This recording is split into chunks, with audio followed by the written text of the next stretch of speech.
Semana em África. Bem-vindos à Semana em África.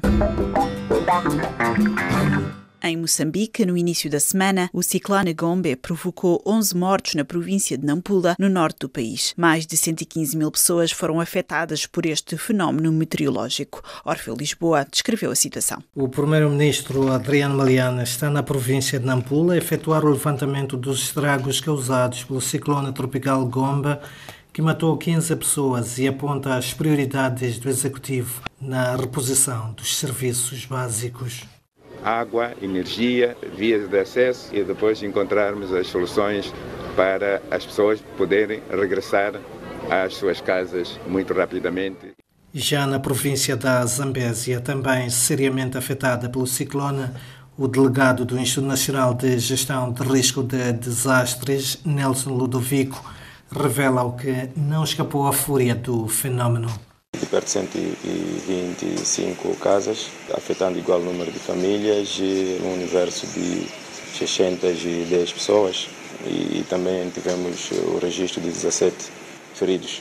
Felizmente, não temos a reportar óbitos. Chegaram esta semana a Moçambique 4 dos 15 estudantes moçambicanos que fugiram à guerra na Ucrânia. De acordo com o governo, os restantes estudantes encontram-se seguros na Polónia e na Finlândia. A reportagem do nosso correspondente, Orfeu Lisboa. Os estudantes moçambicanos foram recebidos no Aeroporto Internacional de Maputo por familiares e o diretor do Instituto Nacional para as Comunidades Moçambicanas no Exterior, Armando Moiane, que admitiu que o regresso dos compatriotas à terra não foi tarefa fácil. Tivemos mais estudantes que estavam aqui em Maputo, em conexão com a nossa embaixada em Berlim e em Moscovo. Criaram-se 2 grupos, portanto, de contacto. Então o governo estava todo ele envolvido nisto. Em que condições é que estavam. Há muita coisa que não podíamos fazer dentro da Ucrânia, com certeza, mas íamos acompanhando as facilidades que poderiam ser criadas para que eles, portanto, estivessem em local seguro. E porque este primeiro grupo de estudantes viu o sonho de formar-se na Ucrânia desmoronar, Shaquila Momad pede apoio para a prossecução dos estudos em Moçambique. Iríamos agradecer imenso se tivéssemos ajuda da embaixada ou para dar continuidade aos nossos estudos. Praia 99.3 FM.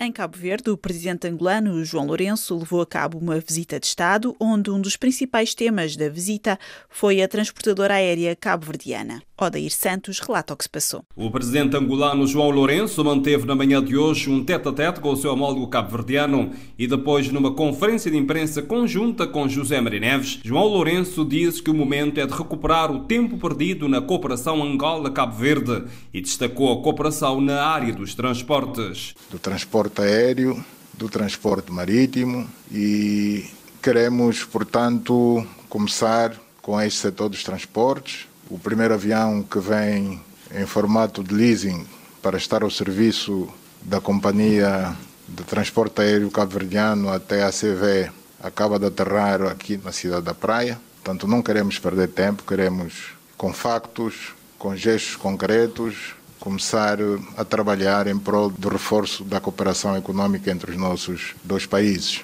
A guerra na Ucrânia tem impactos mundiais e Cabo Verde não é exceção, com o país a antever a chegada de uma forte inflação.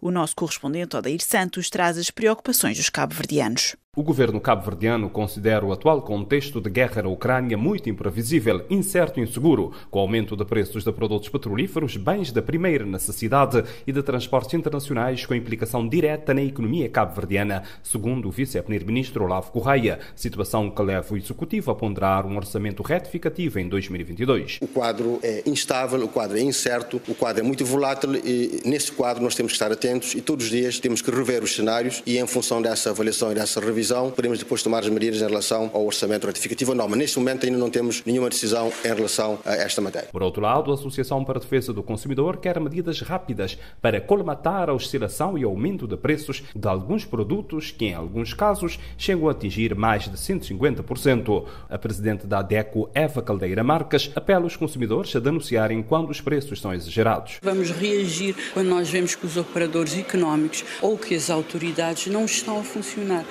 Bissau 94 FM. Na Guiné-Bissau, o congresso do PAIGC vai finalmente realizar-se entre os dias 19 e 21 de março, sendo o segundo domingo Simões Pereira a única maneira de acabar com manobras políticas e judiciais dos adversários. Mais sobre este tema com Moussa Baldé. Na reunião do Comitê Central, que é o órgão máximo do PAIGC entre congressos, reunião realizada no último fim de semana, ficou decidido que o congresso deve ter lugar entre 19 e 21 deste mês. Também vão ser repetidas todas as conferências de escolha de delegados ao Congresso.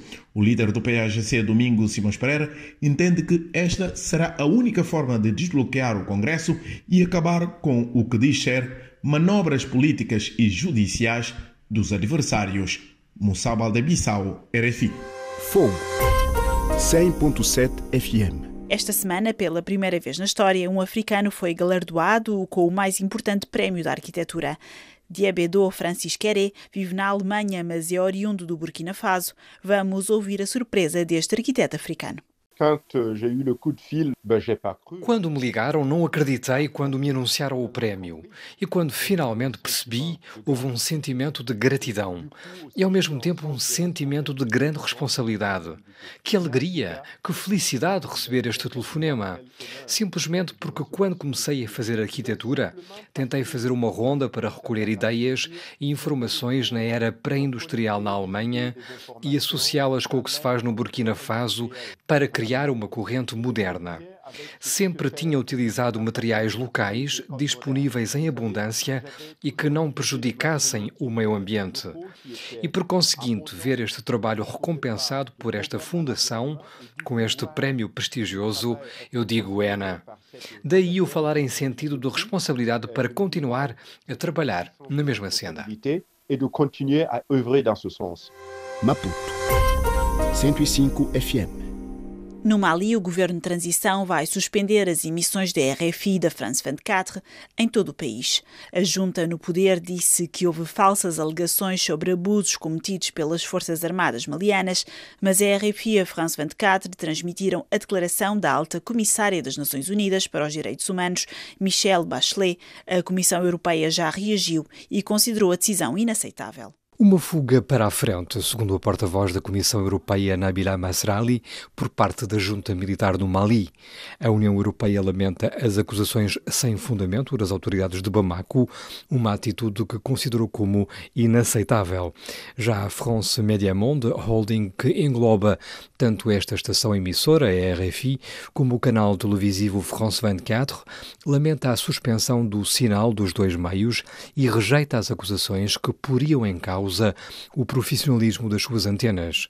Em causa a difusão de testemunhos a 14 e 15 de março denunciando abusos perpetrados pelo exército maliano e pelo grupo paramilitar russo Wagner.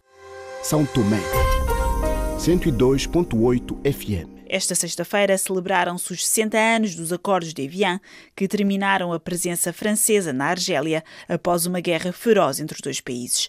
Pedro Pires, antigo presidente cabo-verdiano e signatário em nome do PAIGC do Acordo para a Independência da Guiné-Bissau, disse a Lígia Anjos como este acordo foi recebido em África. A assinatura do Acordo de Evian, que em 1962 foi o reconhecimento, tem um valor histórico importante para a África, mas sobretudo para a África do Norte. Foi o fim de uma guerra de 6 anos, acredito, parece que é mais ou menos isso. Foi um momento vivido com muito entusiasmo. É o ponto final nesta Semana em África. Até para a semana. Sal 100.7 FM.